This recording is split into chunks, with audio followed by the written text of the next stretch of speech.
In the fall of 1888, a major European city faced a crisis that would grip the world's attention for more than a century. It didn't begin with panic. It didn't even feel unusual. What started as isolated incidents in one of the poorest districts slowly escalated into something far larger. Fear spread faster than facts. Authorities struggled to respond. The press turned confusion into spectacle. And when it finally stopped, just as suddenly as it began, no one could explain why. This isn't the story most people think they know. It's a story about how fear paralyzes a city, how media reshapes memory, and how tragedy becomes legend. Almost everything you think you know about it is probably wrong. At the time, the city was one of the largest on Earth. Factories crowded the skyline. Smoke clung to the air. Gas lamps struggled against fog, thick enough to erase entire streets. In the eastern districts, nearly 1 million people were packed into neighborhoods never meant to hold even half that number. These streets had a reputation. They were where the desperate went to disappear. Immigrants, drifters, laborers living day to day, lodging houses charged by the night.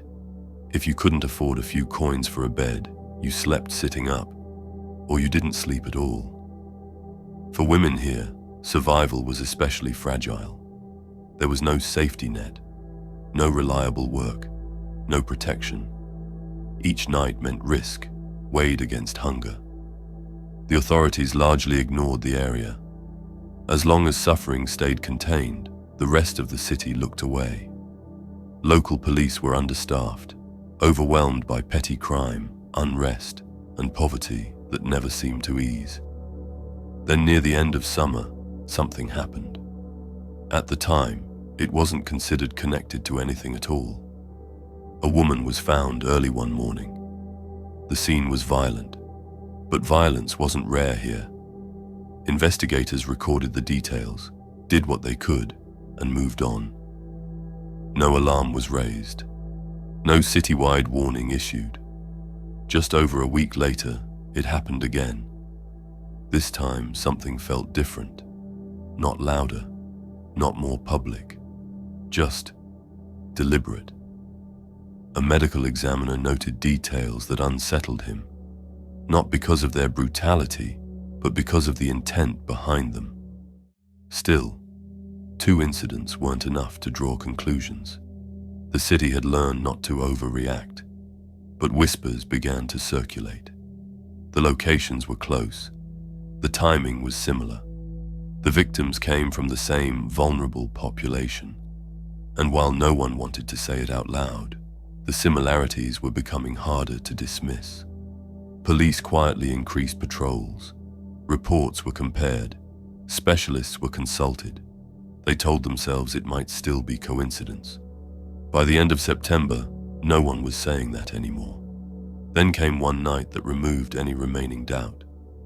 2 separate scenes, less than an hour apart.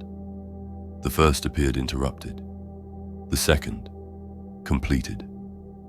By morning, the story had escaped the district. Newspapers seized on it. Headlines spread across the country, then across borders. Speculation multiplied faster than facts.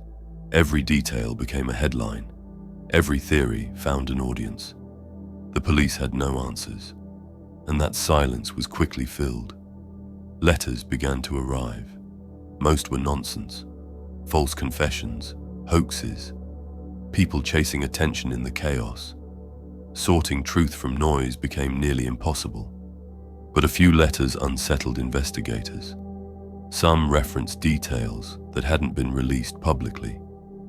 One included something taken from a scene, preserved, enclosed, and mailed. For the first time, the city didn't just feel afraid. It felt watched. Inside police stations, the pace changed. Interviews stretched through the night. Reports piled up. Leads collapsed as quickly as they appeared. A rough picture began to form, not of a person, but of an absence. Whoever was responsible knew the district well. moved without drawing attention, blended in completely, left no clear trail behind. This didn't narrow the search, it widened it. Suspicion turned outward. Doctors, butchers, immigrants, locals, conspirators. Fantasies flourished where certainty failed. Vigilante groups formed. Innocent people were attacked. Businesses closed. Women stopped leaving their homes after dark. The district folded inward under fear. Then, in early November, there was one final incident. This one didn't happen in the street. It happened indoors. The time invested was longer. The violence shocked even seasoned investigators. Later, a medical examiner would say it was the worst scene of his career. And then, nothing. No more incidents. No more letters. No arrest. Days passed, then weeks. The city waited. Life resumed because it had to. But something fundamental had changed. Fear lingered long after the violence ended. Years went by. The investigation never truly stopped. New suspects were proposed. Old evidence re-examined. Technologies advanced. Theories multiplied. What remained were fragments. A short span of time. A handful of victims. And a mystery that refused to resolve. But the story people remember isn't about those failures. It's about a name. The district had one. Whitechapel. And the letters, real or not, were signed with a name that would echo through history. Jack the Ripper. But here's what most people never hear.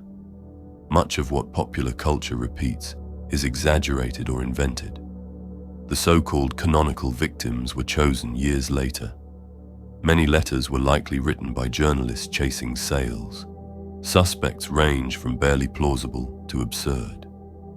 The real story isn't about a criminal mastermind. It's about a city that ignored its most vulnerable until their deaths became entertainment. A media machine that transformed fear into legend, and an investigation overwhelmed by panic, primitive tools, and noise. Jack the Ripper didn't just take lives. The hysteria that followed erased context, distorted memory, and turned real people into characters in a story we're still telling incorrectly. And that may be the greatest tragedy of all. This channel will tell stories like this one. Historical disasters, crimes, moments where systems failed and consequences followed. Not with clickbait, not with spectacle, but by slowing down and asking what really happened. If you realized where this was going early, that's fine. This isn't about tricking you. It's about re-examining stories we think we already understand. And the next one, you won't see it coming.